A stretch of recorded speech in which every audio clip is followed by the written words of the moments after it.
BJP वालों के चिलमबाजों के 10 भी सीट हाथ नहीं आने की। कल बहुजन समाज पार्टी के 6 विधायकों ने बसपा का साथ छोड़ करके समाजवादी पार्टी का दामन थामा है। उन्हीं में से आज एक विधायक असलम चौधरी हमारे साथ हैं।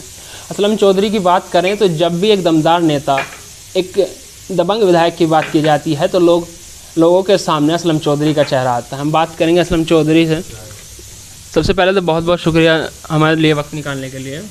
आपके चैनल का आपका मैं धन्यवाद करता हूँ, शुक्रिया अदा करता हूँ। आपने बसपा का साथ छोड़ करके सपा का दामन थामा, क्या कुछ समस्याएं रहीं बसपा में? बसपा से समस्याएं पूरे प्रदेश को जानकारी है। पूरे प्रदेश जानता है कि बसपा में क्या समस्या है, मूल रूप से क्या समस्या है। बसपा का प्लेटफार्म जो बना था, जो मान्यवर कांशीराम साहब ने बनाया था, डॉक्टर भीमराव अम्बेडकर की जिंदगी को पढ़ के मान्यवर कांशीराम साहब ने जो प्लेटफार्म बनाया था, जो मूवमेंट बनाया था, बसपा की राष्ट्रीय अध्यक्ष बिल्कुल उसके विपरीत जा रही हैं। जो कार्यकर्ता का हक होता है वो हक उन्हें नहीं मिलता, वहाँ भी पैराशूट वाले प्रत्याशी आते हैं। तो वो सारी समस्याओं का आपको पता है।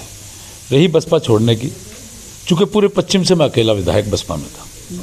हमें मिलने के लिए भी वहाँ क्या प्रोसीजर है, सारे पत्रकार को, सारे प्रदेश की जनता को पता है, आप लोगों को सभी पता है। तो छोड़ने का कारण केवल ये है, हम बीजेपी एंटी लोग हैं, बीजेपी के खिलाफ है। बीजेपी के खिलाफ चुनाव लड़े, 4 बार के सांसद को, रमेश चंद्र तोमर को हरा के आए। योगी जी ने भी 2 मीटिंग की, अमित शाह ने भी की, हम तब भी वहाँ पटकनी दे के आए। अब उस बीजेपी के समर्पित प्रत्याशी को हम राज्यसभा में वोट नहीं कर सकते थे, इसलिए हमने उसके खिलाफ काम किया। उन्होंने पार्टी से निष्कासित कर दिया। ये दिक्कत भी है इसमें। अच्छा, हापुड़ के जिलाध्यक्ष भारतीय जनता पार्टी के उमेश तोमर कहते हैं असलम चौधरी से हमें कोई फ़र्क नहीं पड़ेगा, वो सपा में जाएं या बसपा में जाएं। ऐसा है, उनकी औकात लोकसभा के चुनाव में भी हमने बताने का काम किया। 5 विधानसभा लोकसभा के चुनाव में आती हैं। मिस्टर वीके सिंह राज्य मंत्री हैं केंद्र की सरकार में। चुनाव से 1 साल पहले हाथ मिला के हमने उनसे कह दिया था अपनी विधानसभा से हरा के बैठेंगे। 10,500 वोटों से वहाँ से विधानसभा से हरा के भेजे। इन सब लोगों की वहाँ औकात नहीं है मेरे सामने, न डटने की न रुकने की। ये सारे के सारे जितने भी बनते हैं, एक वो हैं उंगली उठाते हैं, कार्यकर्ताओं से ईंट मंगा लेते हैं, कहीं कुछ क्या है।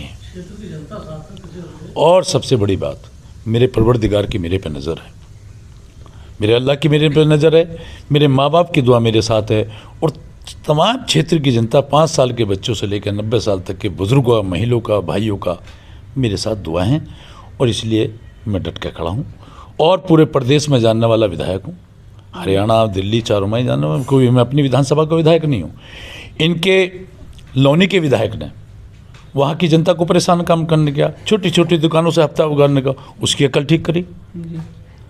इनके 2 विधायकों ने बीजेपी को, ने मुरादनगर विधायक राजपाल त्यागी के बेटे सुनील शर्मा, मेरी विधानसभा के अंदर तकरीबन 300 करोड़ की संपत्ति मसूरी के अंदर हत्याने की कोशिश की, मैंने उनको दांगा। तो मेरा अपना काम करिए, अपनी जनता के हित के लिए मैं अपने काम करता हूँ, इसलिए जनता का मुझे प्यार मिलता है। अच्छा, पिछले कई वर्षों से मसूरी में DCM की ज़मीन जो थी वो कब्जा करे हुए थे, आपने उसे कब्जा मुक्त करा, उस पर क्या कहेंगे, क्या कुछ समस्याएं हैं? अब कोई समस्या नहीं है। अभी 3-4 दिन पहले उसमें आदेश साफ हो गया, ग्राम समाज में नियत होगी, ग्राम समाज का नाम चढ़ गया। अब मैं यहाँ से जा रहा हूँ, कल मेरा स्वागत समारोह है, उसके बाद वहाँ के प्रधान मेंबरों को लेकर उसका प्रस्ताव तैयार करा के हम SDM साहब को प्रस्ताव देंगे। 50 बेड का अस्पताल और डिग्री कॉलेज लड़कियों का, चूँकि वहाँ के क्षेत्र को ज़रूरत है।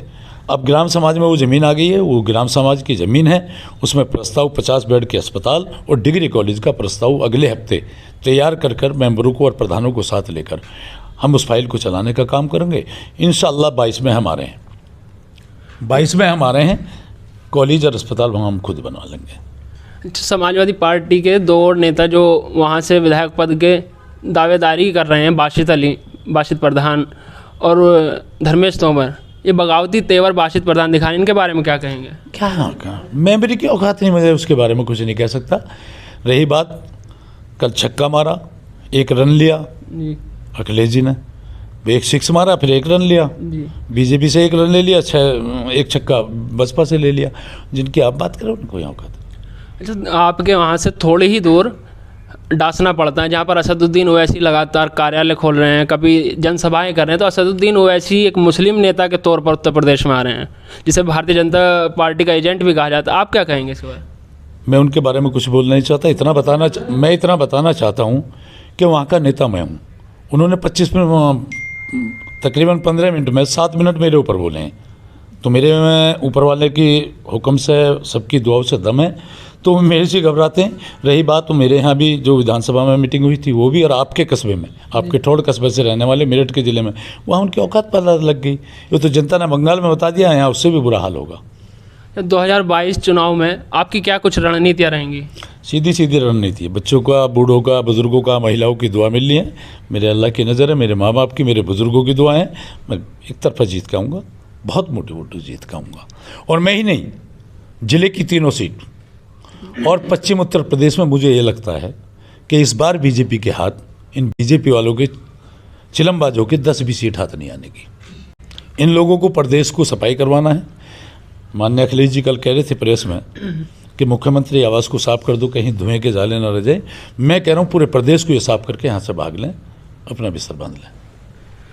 तो ये थे हमारे साथ धौलाना विधानसभा के विधायक असलम चौधरी, जिन्होंने कल बसपा छोड़ करके समाजवादी पार्टी का दामन थामा था। अब देखने वाली बात यह होगी कि धौलाना विधानसभा अब की बार किसके सर पर ताज रखती है।